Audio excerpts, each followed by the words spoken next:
All right, welcome to the advanced personal motivator training. And the distinction here is interested versus interesting.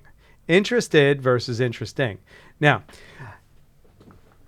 personal motivators are always a challenge for people. And why is that? And the reason is because of this exact thing. You're going to get it right here. Being interesting is all about you. It's really just you reporting on you. So you know you, so it's easy to talk about you, talk about the practice. You're just reporting on what's going on in your world to someone. Being interested takes a little energy. You have to go inside the world of another person and find out what their considerations are.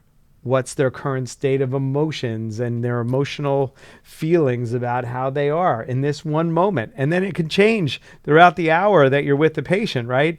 But getting in their world, what is it like to live in the landscape, looking at the landscape of the individual? How old are they? Are they, building an empire for a family? When I say building an empire, are they, getting married, having kids, buying a home? Are they retired and they're looking to have longevity to happen? So the difference here between the team member that really gets this distinction with personal motivator and interesting versus interested has the ability to transport themselves from their own thinking about oneself, transporting themselves to sit inside of the shoes of another person and feels what it feels like. What concerns do I have? What considerations do I have? Like, if there's a young person in front of you, do you think that they're like absolutely passionate, crazy, defaulting into longevity and health? Probably not. But if you have a retired person that was talking about their grandkids, well, they're going to have a different relationship to their health and well-being. So you're going to approach them in two different ways, right?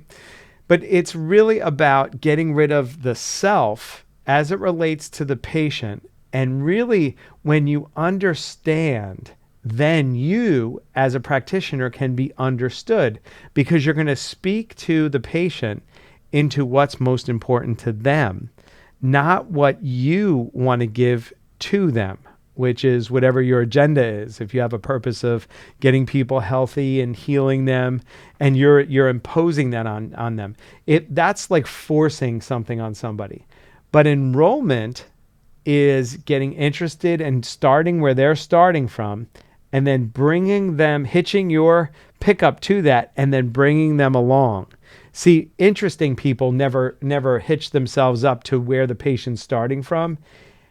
Interesting people don't do that. Interested people are looking to find common ground starting points that are relative to the patient, not your agenda, and actually work with them, because you're speaking and everything that you need to address comes from that.